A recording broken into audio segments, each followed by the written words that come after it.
a daily basis. And so her insight, her knowledge, I think her compassion for children and families, her willingness to share what she knows, and her sense of humor will make you very glad that you joined us today. So with that, thank you for coming, Lou. Thank you for being willing to do this, and welcome. Thanks, Phoebe, and thanks, Christy, for allowing me this opportunity to talk to the group. That's, gosh, I hope I can live up to all those accolades you provided. I am happy to talk to the group today. I'm not sure who all we've got here, though. Christy, were you going to kind of poll? I am. Yes, okay, that is a great segue. So we will just launch a poll that will ask you to which best describes your profession. So if you could go ahead and respond, and then I will share those. Are you able to see those results, Luann? Not okay. yet. I will. Okay, I will share those, and we'll see. And then if not, I will let you know. But it looks like a pretty evenly distributed group. It looks like about 70% of people voted. So I'm going to give you just a couple more seconds to have the opportunity to vote, and then I will be closing the poll. Why don't I just go on to this next slide and talk about what we're going to talk about today, that and sounds then good. you can jump in after that. So we're going to talk a little bit about prevalence. I know that there have been numbers that have been tossed around, some new numbers, and so I thought that might be a place to just ground ourselves. I know that there were some questions about the DSM-5. Now, I will talk about what I know, but what I know is it's not out yet, and so the information I have, I think, is fairly strong, but it is definitely limited. We're going to talk about early identification of autism spectrum disorders and review some of the newer criteria that's coming out in DSM-5 to the best of our knowledge. Okay, I'm not sure why that came up. We're going to talk just a little bit about working with families. I'll share with you kind of the activities that we do here at the Center for Child Health and Development at the Medical Center at KU in Kansas City, and then share some resources with you. I know that I've got some resources, and then Phoebe's going to provide more kind of state-level resources, so between us we'll inundate you with all sorts of information, but do feel free to ask questions. That sounds great, Luann. I am going to go ahead and share the results real quickly. Can you see those, Luann? I cannot. It Okay, says sharing full results. Okay, so let me just tell you, we have 24% of our participants are in early childhood education, 24% are in mental health, 19% are in child welfare, 13% are in home visitation, and 19% are in other, which I asked them to type the other into the question box. So that gives you an idea of who's with us today. So we have great representation across systems, so we're glad everyone's here today. A nice variety of people, and people who have probably some shared or similar experiences, as well as probably some unique experiences among you. So do feel free to contribute or ask questions based on kind of your uniqueness. So talking a little bit about prevalence, just a reminder, this is always very confusing for me. It's confusing for me to try to explain it to someone, so I frequently revisit this. But when we're talking about prevalence, it's the number of people, individuals across a certain condition, a defined group of people at a specific period in time, so kind of that slice across. The Autism and Developmental Disabilities Monitoring Network, or ADAM for short, is what the CDC has in place to help discover or report on the prevalence numbers for autism spectrum disorders. They're gathering additional information to help us better describe the population that we're seeing and to make some comparisons across different places in the country and to identify changes across time too. So all that information helps us understand the true impact of autism spectrum disorders and related conditions in U.S. communities. Do you keep seeing this window that pops up on my computer? Yes, we can see it. I'm not sure why that's popping up for you, but we can definitely see it. I'm sure it has to do with the secure network we've got here. But so as you can see by looking at this map, these are the states that currently have ATOM monitoring sites in place. So just this visual tells you that there are some limitations to understanding broad characteristics across the United States. So moving on. In the most recent ATOM report, though, which was based on data from 2008, that information is gleaned from a very systematic record review at each one of those sites. It has to do with health records, educational records. Some of the sites had an absence of some information, which is another limitation to understanding the data from the ATOM sites. But one of the things they also did, and some of you may be able to relate to this, but in the educational records, there were clear descriptions of characteristics that would suggest the individual whose records they were reviewing did have an autism spectrum disorder.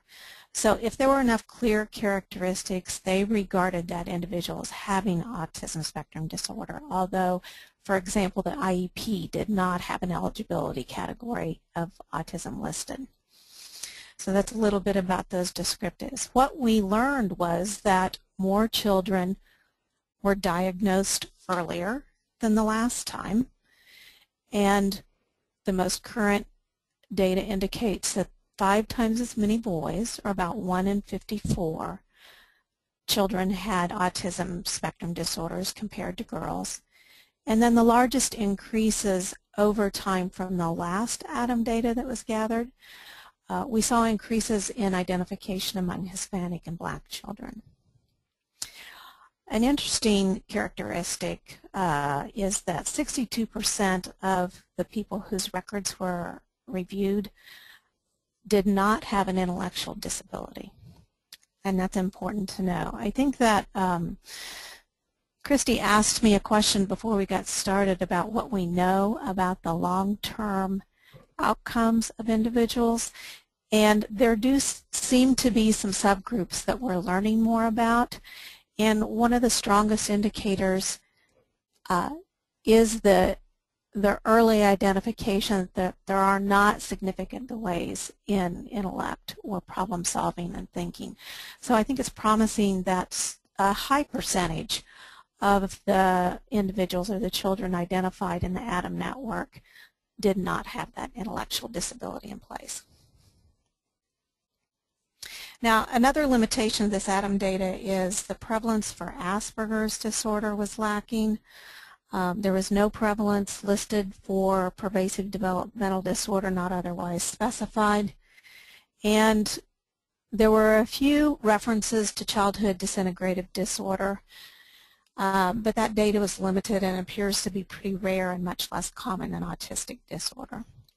But with what we gathered, or what the ATOM centers gathered, it did suggest that childhood disintegrative disorder was more common among males. Now, you may be familiar with more numbers that could be interpreted as alarming. So just recently, just in the last couple of months, there were results that were published from the 2011 to 2012 National Survey of Children's Health. And that was using data from 2007. So this is a telephone survey that's carried out by an independent organization. It's across the nation. It gathers information about children aged 6 to 17, and it did also reflect that the increase was greatest for boys and adolescents, and particularly that group 14 to 17 years old. What we learned from that survey was school-age children diagnosed in or after 2008 were more likely to have milder autism spectrum disorder identified. But overall, the indicators from that report indicate that the increase was due mostly to children who were not previously recognized of having ASD in the earlier study. So from this particular report, what we learned was in 2007, we estimated that the prevalence numbers were 1 in 150. I do apologize for this that keeps coming up. Lou, this is Christy, and I was just going to let you know, when that box pops up next time, there is a line at the bottom that says something to the effect of never show this message again. Yes, yeah, leave me alone. So if you want to hit the bottom box, then maybe it won't pop up again. Thank you. I was not patient enough to read down to the bottom, but I appreciate that. I will do that. Okay, so we went from a prevalence, estimated prevalence of 1 in 150, and these numbers may be familiar, to 1 to 110 in 2009.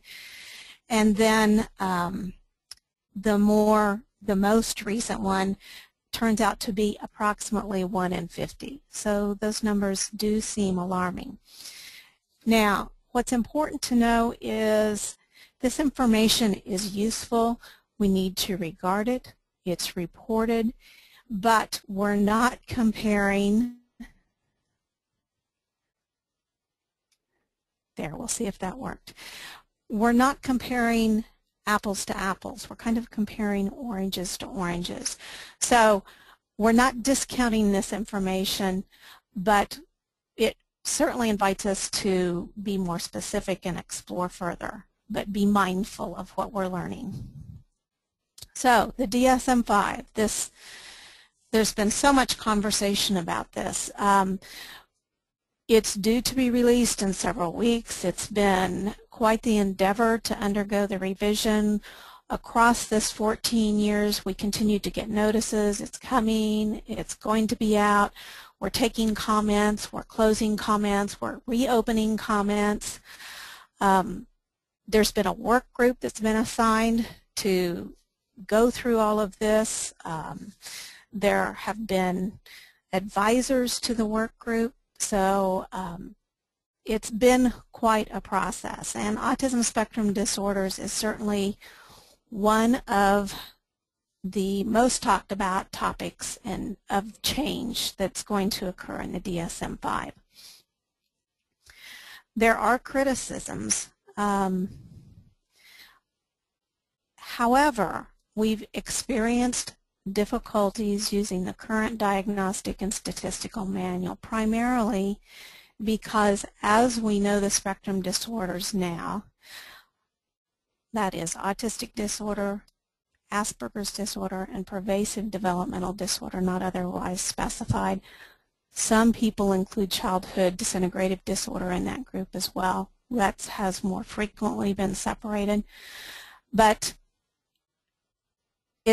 the information in DSM-4 has not been sensitive or specific enough to have clear consistency for how we diagnose or go through that process of identifying an individual with one of those specific diagnoses. So the criteria was not as specific or sensitive. So what that's done, we've all known that there's this continuum, even with the same diagnosis. You probably have experienced individuals who present completely different in terms of the severity of characteristics, the number of characteristics, and so on. But with the endeavor to create a tool that does help with the specificity and the sensitivity, many of the criticisms that have been brought forth have been about individuals and their diagnostic identity, a large effort from individuals who've been diagnosed with autism or with Asperger's disorder not wanting to be part of a more global continuum label that identifies them as having an autism spectrum disorder. There are also concerns about the potential to lose services or supports that they may need. So we're all looking towards getting this. It's a mere $133 if you get it on Amazon. So I hope you all have saved your pennies to buy the new manual. So let's take a look at some of the characteristics or features of what we think is going to be the new DSM criteria. So we're collapsing the three prior categories that we're all familiar with, the social, the communication, and the behaviors, into two larger ones. But there's some additional things, and the individual, when we're looking at diagnosis, must meet criteria for all of them. So we're talking about deficits in social communication, for example, that reciprocity. That's going to be like that normal back and forth conversation. People who are less apt to share their interests with other individuals, or a less wide range of emotions or affect. Those more subtle things that contribute to the back and forth social interactions we have with others. Deficits in nonverbal communicative behaviors used for social interaction. So that poorly integrated verbal and nonverbal communication to also include those abnormalities in eye contact, like peering out of the corners of your eyes, like peripheral vision, or that like staring through a person. This also includes gestures, or lack of gestures, or the flat facial affect, those things that also contribute to others being able to understand what's going on in a communication exchange. Also deficits in developing, maintaining, and understanding relationships. So getting what the social context is, being able to be flexible and share imaginative play, or the skills required to make friends, or actually an absence of an interest in even having friends.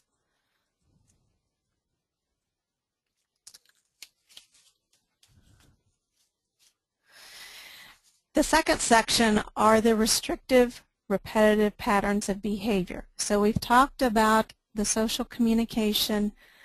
The second big category are the behaviors.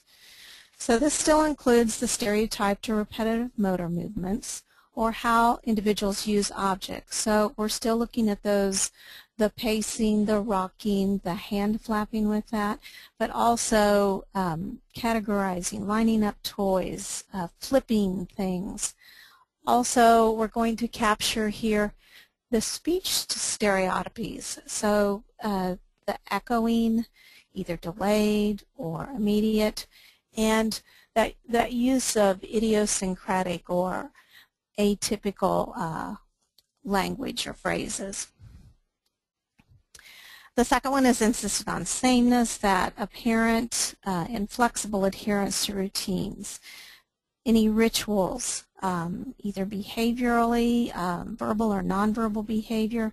These are going to be the individuals who really have difficulty with transitions or small changes that others would disregard. They're going to respond to, over-respond to. The rigidity in thinking, having to do things a certain way, take the same route to school, eat the same food, wear the exact same color of clothes every day. Highly restricted fixated interests that are abnormal in intensity or focus. So these are those real strong attachments or preoccupations with unusual objects.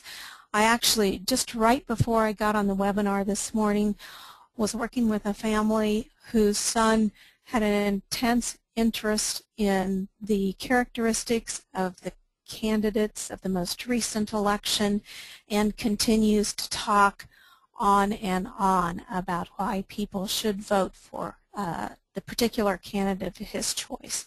You can see where this can really interfere not only with home activities and routines, but it's not exactly the kind of thing that will buy you lots of friends as an 8-year-old. And then finally, the hyporeactivity to sensory input or unusual interest in the sensory aspects of the environment. So in the past, we've gathered information about individuals on the spectrum who take in objects and smell them, put things in their mouth they shouldn't. But we've also heard many parents report about the extreme responses to sounds in the environment. So this doesn't have to be all of these, but this is a change where we're including and acknowledging those extreme reactions and responses. Excuse me. So the additional criteria are when these characteristics present. They do have to be present in the early developmental period. Now, some of the more social characteristics may not be as explicit until the demands of the environment catch up and the individual does not have the capacity to kind of mask that. When we think about some of the children that we see that may have been diagnosed with, for example, attention deficit hyperactivity disorder, so that we see some of those characteristics early, but it may not be until 5th grade or in middle school when the social characteristics become really problematic. Then the last characteristic here on this page, next to the last one overall, is the symptoms have to be significantly impairing. These aren't things that we just notice or happen just occasionally or in certain situations. They do kind of occur across the board and definitely impair the ability of the individual, particularly compared to peers in the same situation. So we also have to regard if this child has an intellectual disability or globally has developmental delays that might also be contributing and better explain why we're seeing those characteristics, that needs to be regarded. Now, intellectual disabilities and autism spectrum disorders do often co-occur, and the social aspect should also be below what we would expect for children that same age. So, additional information that we gather in order to make the diagnosis is we need to determine from the family what the skill level is. These are kind of the adaptive skills when they were first concerned. An important thing to know is that problem solving, kind of that developmental level, and we're going to specify these things. Is this an individual with autism spectrum disorder who has an intellectual impairment? Is it a person with autism spectrum disorder who has a language impairment? Now, a limitation of the Diagnostic and Statistical Manual is it's a behavioral description primarily.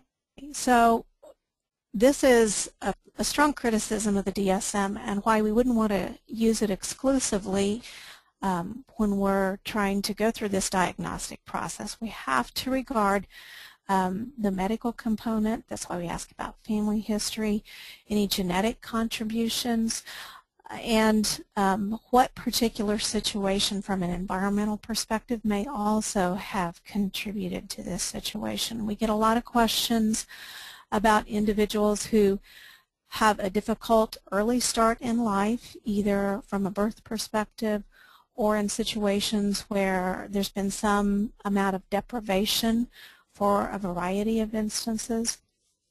So we have to address those things as well. Autism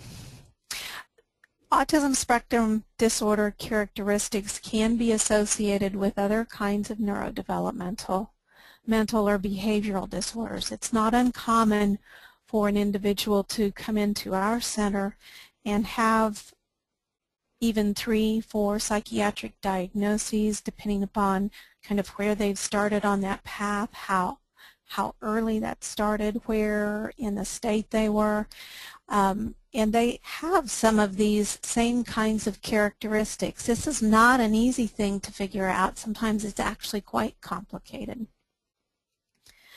One of the things that the new DSM allows us to do is regard the current severity from the perspective of what supports does the individual need.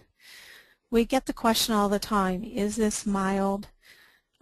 Where is he or she on the autism spectrum? And that's a really hard question to respond to, and some of you may have experience with that as well, because those characteristics can be more or less interfering at one time or the other. The world out there is constantly changing, and what may be less problematic right now could be really, really challenging 2 years from now. Some of that can be environmentally as well. All of us have probably heard stories, or even ourselves as an early childhood educator, there are some children with whom we have a good rhythm and jive with, and there are other times when we're just really out of sync. And from the other perspective, sometimes those characters work for and against the individual. So what DSM I think will allow us to do, I can't say for sure if this is going to be a requirement of the diagnostic profile, but it does allow us to capture the degree of support that the individual may need in the global area of social communication or in the repetitive behaviors. And that's somewhat based on how interfering is that characteristic at this time. Now, this is a new diagnostic category, and I'm not a speech-language pathologist. I think we need to see how this is going to roll out because we don't have any kind of past history with this specifically as part of the DSM to really comment a whole lot about it. But this new communication disorders category, and we're talking about not articulation necessarily, we're not talking about language disorders, but it's really the communication or the pragmatic part of a communication exchange. So that individual would not have the other things that we talked about with ASD, but they would definitely have difficulties in pragmatics or the social uses of verbal and nonverbal communication across contexts. That's going to interfere with their development of the reciprocity and the relationships that can't otherwise be explained. So it definitely has to affect their comprehension, production, or awareness at a discourse level with another individual. And with the 8-year-old boy that I described earlier, if I had more information about this, this may be what we would be looking at. I'm not sure what the team is doing in my absence right now, but we might be able to go back with that at some point down the road. So we definitely have to look at, does the individual meet ASD first before we would consider this communication disorder? Again, we have to look for those early indicators when the child was quite young. Although we may not see the social aspects of it until their speech and language it is actually developed, and the social part is what's interfering. So again, the limitations have to be clearly present and observable, not just once in a while he says kind of weird things. I think this is where we had another question, and we're going to do a real quick poll. So what concerns do you have about the application of the new criteria? And I ask that because I think there's kind of the practical that I've kind of touched on, but I'd like to get more at a personal level with the participants here, either individually or thinking about the system that you work in or just some of the families you serve. Luann, this is Christy, and I would be happy to, if people would have a comment they would like to make, I could, if you raise your hand, then I can unmute you and you could talk verbally, or you can type your comments into the question box. So either way. So is that okay with you if we have people share verbally, Luann? Absolutely. Sure. Okay. Love to hear from them. Let me see if we have anybody who has their hand raised. Oh, there is somebody. So, Aaron, I am going to unmute you.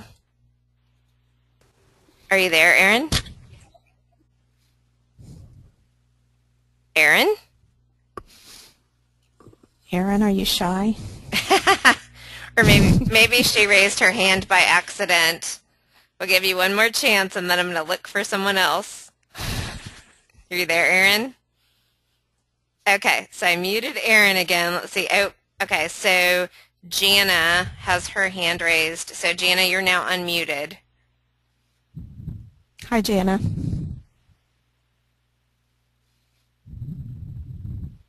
Is your mic working?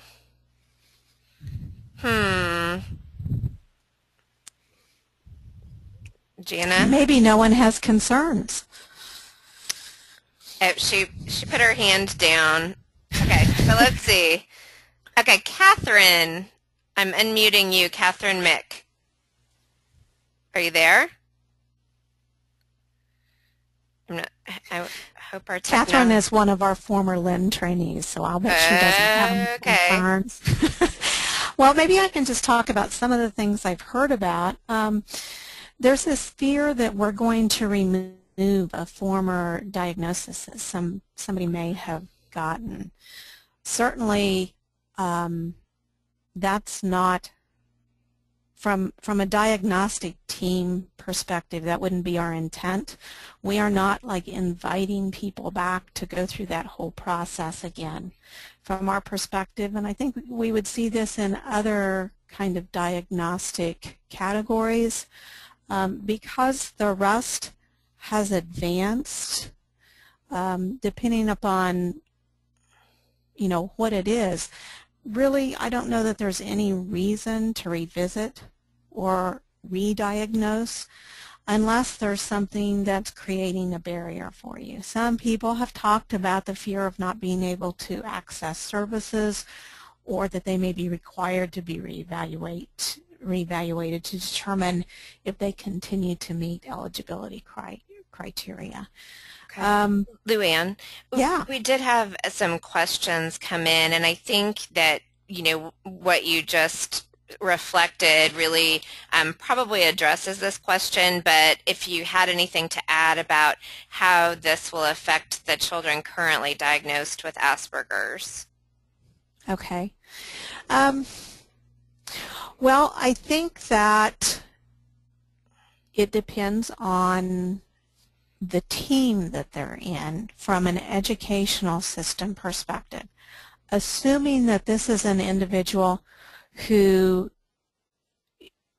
profits from some special education supports, and if they're identified in the eligibility category of autism, there is no reason that IEP eligibility category should change.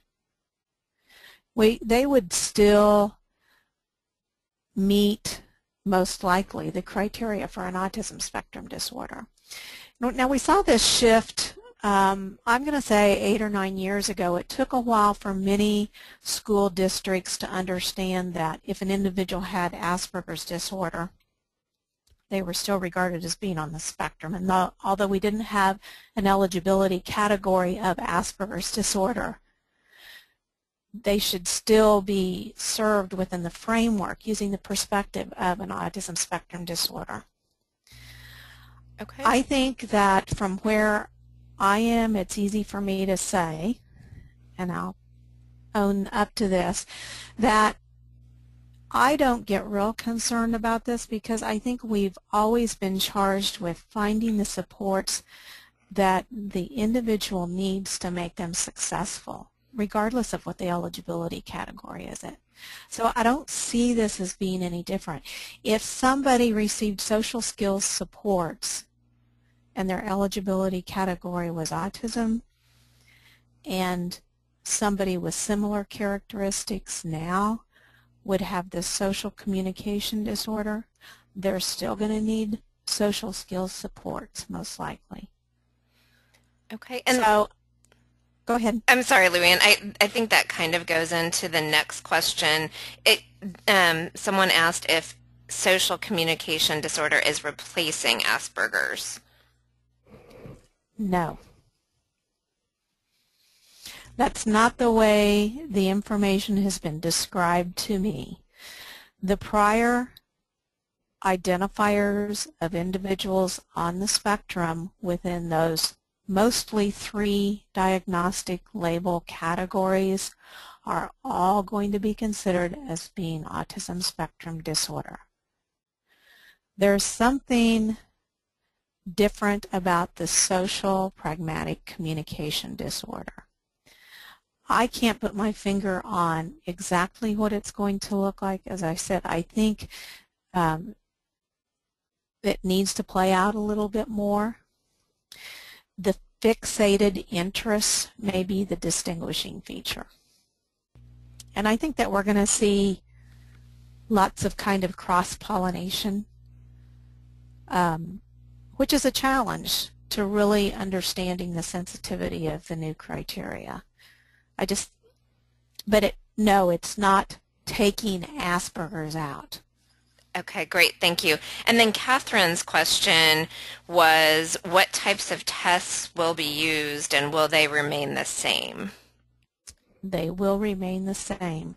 We still use the gold standard tools that have been identified as being most sensitive and predictable. The activity-based measure is the Autism Diagnostic Observation Schedule. It has been revised in the last about 18 months.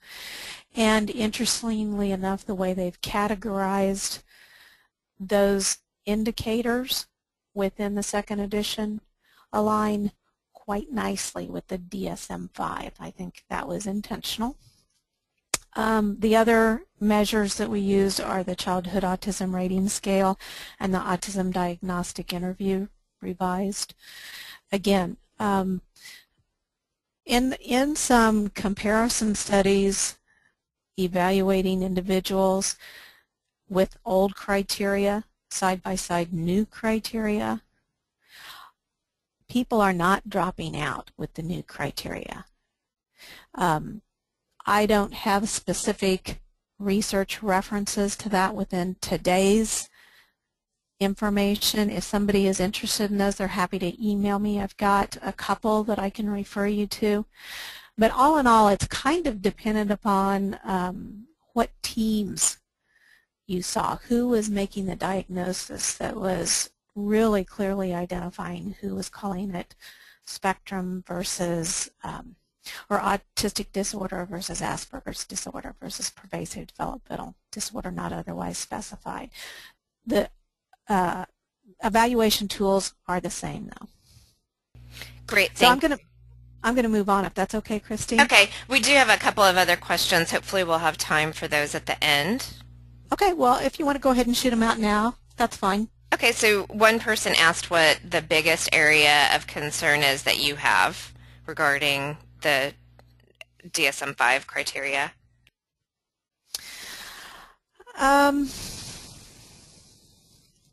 The biggest area of concern that I have, I think that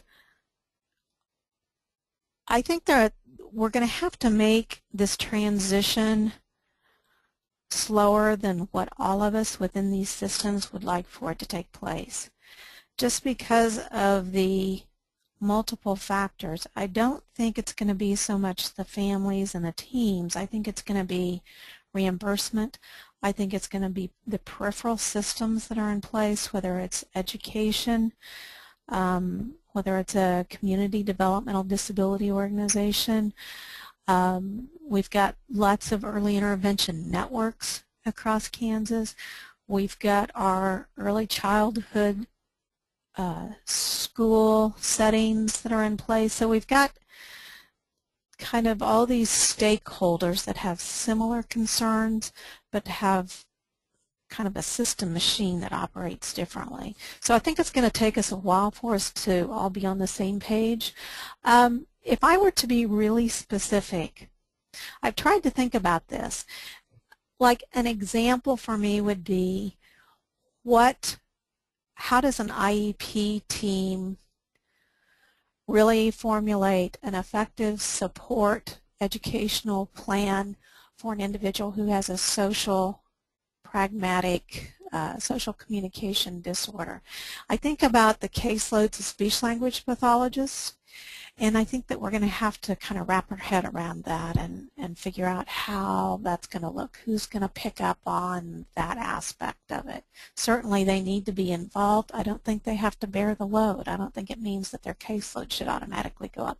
But to me, that's kind of one of the, if I were to take it down to a more micro level, it's things like that that I would think about. Great, thank you. And I think we can save the rest of the questions for the end. Okay. On your handout, I did go ahead and put this additional information here. Susan Sweeto was one of the members on the DSM-5 Task Force Committee, and she does just a real nice little snippet as part of a video series that you really just might find interesting, but she talks about some of the concerns to the changes of the DSM-5, so you might check that out on your own time. So resources, we're getting a little short on time, and I haven't even touched on Learn the Signs things. Just visit those on your own. You'll be able to access some of the research reports through those sites. So, another poll. So how early do you think we can identify autism spectrum disorder? Would it be 9 months, 2 years, 4 years, 5 years? Kind of have a range of kids in that picture there. Those happen to be a few of my grandchildren. And it's an old picture, but I love it just because they look like they're having fun, and they really do kind of all belong to me. They're much older now. So I'm going to go on while we're gathering that information. What do we have on the poll? Well, we have, let's see, it looks like about 2/3 of the audience has voted, and they are coming in, and I'm going to give them just a couple more seconds, and then I'm going to close the poll, and then I can share the results. It looks like most people have voted, so I'm going to go ahead and close. And then, so we had 32% say 9 months, 50% say 2 years, 15% say 4 years, and 3% say 5 years. Okay. So we've got a lot of individuals who feel like we can do it fairly young, and some that are just going to be a little more reserved about, waiting for that child to kind of grow and develop a little more until he's 4 or 5 months old. So research is evaluating some really very early indicators, such as an infant's ability to shift their gaze, from an object of interest to a person's face. And we're actually looking at children under 9 months now. We cannot diagnose, but we are gathering information about some of the very, very earliest indicators. I think that we can predictably diagnose an autism spectrum disorder by the time a child's 2 years old. So that really kind of emphasizes why it's important that children be screened for development. There's a schedule that pediatricians are charged with following during regular well-child doctor visits. We have a variety of experiences that people report as to whether or not this is done. I think sometimes it's done and the parents don't know they don't report it as a developmental screen. And then also we would want to specifically screen individuals or children for autism spectrum disorders during their 18 and 24-month or 24 to 30-month well-child doctor visit. So that's being done less frequently, and this is where you all come into play. How many of us know those children who don't actually get to well-child doctor visits for a variety of different reasons? So that means that we're probably not seeing many children as early as we could, and what we do know is early intervention works. So that we have to like really gather our forces together. Physicians report a number of reasons why it's difficult to do in that well child visit. Many children don't see a pediatrician, they see a family practitioner. That particular discipline of physician does not adhere to the AAP recommendations. So you're not necessarily going to get a developmental screen on that same schedule if the family is seeing a family physician. So working with families, I'm going to have to just be really brief and just summarize this. I tried to think about, the biggest things that I could come up with. Be proactive, routinely inform your families about what you know about typical development. Learn yourself, learn from your colleagues, learn from other ways. Have joint observations with other team members. Some of our early intervention teams actually implement the childhood autism screening tools within their regular screenings. They inform families who contact their network. These are the things that we do. This is information we gather everywhere. I think we've gone past the tipping point where autism is out there. Autism is well known, much more well known than it was even 5 years ago, which wasn't that long ago. We have many children come into the Center for Child Health and Development with a question of autism, and contrary to what many may believe, many go out without an autism spectrum disorder. I don't have concrete statistics, but about 60 to 70% of the families we see here do end up somewhere on the autism spectrum continuum. Do share your concerns with families. Don't wait.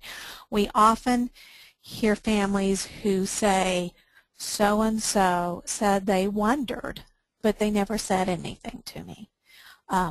My doctor told me to wait. It's just boys. He'll grow out of it. He's slower than others. So we continue to hear these things all the time. So despite what we talked about earlier in terms of how early we could diagnose this, our average age of diagnosis here is around 6 years old. So we're still not reaching the people that we need to reach. The autism toolkit is something that you can get through the AAP. That's the little graphic up in the right-hand corner. If you have a system or a network, it would be a good resource to have. There are a lot of free multi-language resources that you could use with families. And the Autism Spectrum Disorders book is a fairly recent publication. It's becoming a routine recommendation that we make with families. The language in it is very family friendly, and actually at least one of the physicians who contributed to the editing of the book has a child on the spectrum. So you may consider those things too. I wish I would have taken a poll on this, but hopefully you all have heard about Learn the Signs Act early and the materials available through the CDC. That's my mantra. I've been identified as kind of the Kansas champion to promote this information. So if you've not heard it before and you want to know more information, because we're not going to have time to go through it today, please, please, please call me. I would be more than happy to talk about ways you might be able to use any of these materials either with an individual family or across your network. I may be able to even help you come up with a way to fund some resources that you would use in your activities that you can personalize. So if that's a little bone I'm throwing out there, so hopefully I'll hear from you. Because of the time we've got left, I'm going to just flip through the next couple of slides pretty quickly. These are kind of the aims of the campaign. If you haven't explored the website, please go and do it. Every time I go there, there are new materials that they've added. One thing I want to raise, Christy, has arranged and provided this great continuing ed opportunity, there is a phenomenal autism case training, which is a web-based CE course. It is wonderful for you. You can go through it. They will generate a certificate that shows that you've completed components of that course. And it would be a great way for you to personally and professionally increase your understanding of autism spectrum disorders, as well as it would be a great vehicle for you as a group of people to kind of wrap your head around, like a joint discussion and ways that you can use that information with the families that you serve. They also keep track of what states participants on the CE course are from, so I would love to see a huge increase in Kansas participants. These are some of the materials. All of these are free. There are order forms. Most of the single page have Spanish on the back. Go to the website. You'll find lots of materials available in other languages as well. Not all of them, maybe in all languages, but I know that Kansas has got some diverse pockets of populations, and you may find exactly what you need there.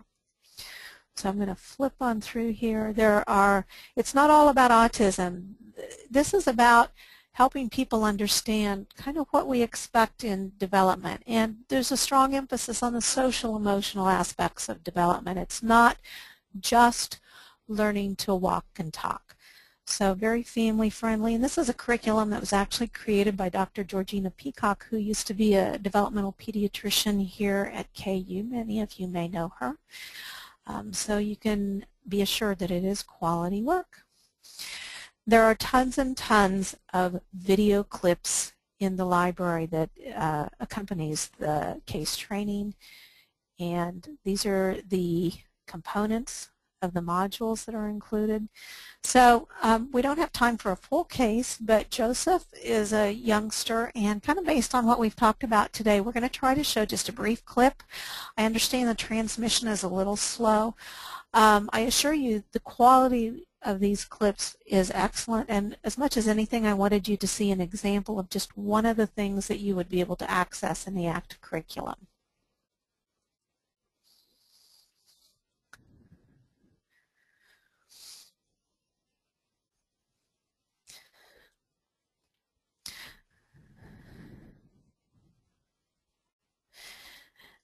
You may have some difficulty with the audio on this, so Christy asked that I kind of talk over this.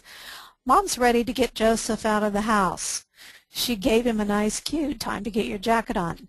I don't think he's regarding that.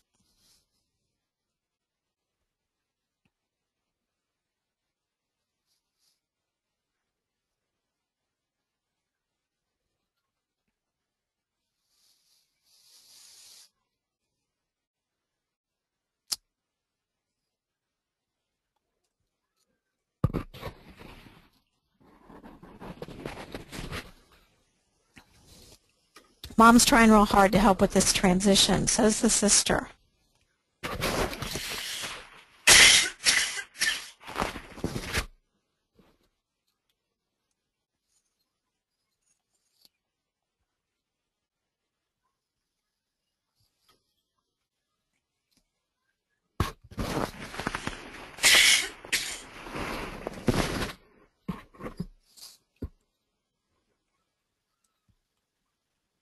Here we hear that repetitive language.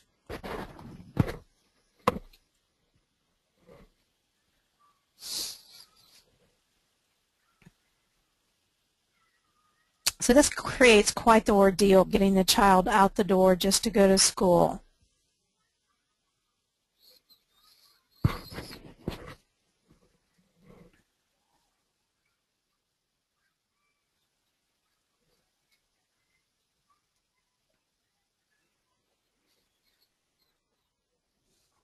So that's just an example of one of the many video clips that is available in the library that goes along with the ACT curriculum.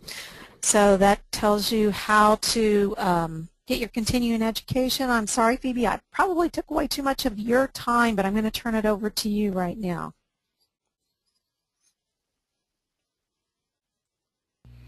This is Christy, and I'm just going to get her slide pulled up, and then I will get Phoebe unmuted, hopefully with no problem, and then, oh, Phoebe's unmuted, so.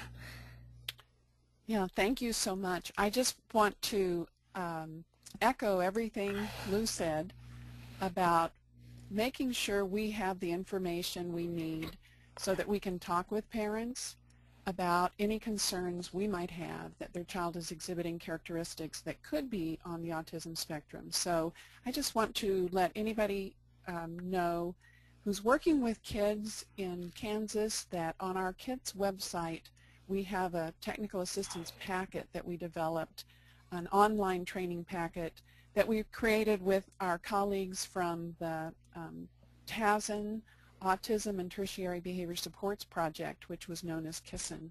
And this is a free downloadable train the trainers kind of packet. It is based on a packet or a kit that was developed by Autism Speaks and a video. And this accompanies the video from the Autism Speaks website on talking to parents. That video is still available for streaming, but they're no longer sending out copies of the DVD. So you can actually request a copy of that DVD from our Resource Center coordinator, Kim Page. And the link for this packet is there, and if you have any questions about it, I would be glad to talk with you about how you might use this with your team. Just it uses many of the materials from the CDC's Know the Signs Act Early campaign and lots of other resources. So if that's something that would be useful to you, it's there. And like I said, if you have any questions, let me know. But I just want to thank Lou. Now, after listening to you, Lou, I knew I would learn something, and I need to go add a couple of resources to so thanks very much. And thank you. Lou, I know that we are out of time. We had one quick question. What is the website for the milestone handouts? It's cdc.gov/actearly. Great, thank you so much. And Lou, thank you so much for a wonderful presentation. This was great information. And just to check with you, while the participants are still on, it's fine with you if people email you with questions or to seek resources, correct? Absolutely. Now, okay. I would encourage them to pick up the phone and call me, too. Okay, that sounds great. And we would love to have you back for another webinar, because I think you had a lot of information that we didn't really have time to share. So hopefully we can schedule another webinar with you soon, if that would be okay with you. Sure, and I'll be glad to talk to my colleagues who could fill in more information, maybe one of our developmental pediatricians. Great. Okay, well, thank you so much for the information. It was wonderful. And just to close out, I wanted to remind everybody that we have 2 webinars left in our series for National Children's Mental Health Awareness Week. Tomorrow is our Early Childhood Forum, and we'll be having a presentation from the Alliance for Children's Education talking about how to build partnerships between early childhood and businesses. And then Friday is our webinar about court teams for infants and toddlers, which is really looking at a differential response for infants and toddlers in the court system. You will receive a survey at the conclusion. It will probably be later today that you'll receive a survey through SurveyMonkey about this webinar. So please complete that. It's really helpful to us. And if you would like to hear more from Luann and her colleagues at KU Med Center, then we would really like you to make sure you let us know that, and we can schedule another webinar. If you would like a certificate of attendance, just send me an email and we can get that for you. It will have 1 contact hour. And then there is a recorded version of this webinar that will be available probably within about a week. And then Lou's handouts will also be posted on the keccs.org website. So look there under the Launch tab. And if you have any questions or concerns about the webinar series, please send me an email. And with that, again, thank you so much for the presentation. Both Luann and Phoebe, you had great information and great resources, and we really appreciate your time. No problem. Thanks, Christy. Thanks to everyone for participating. Have a great day.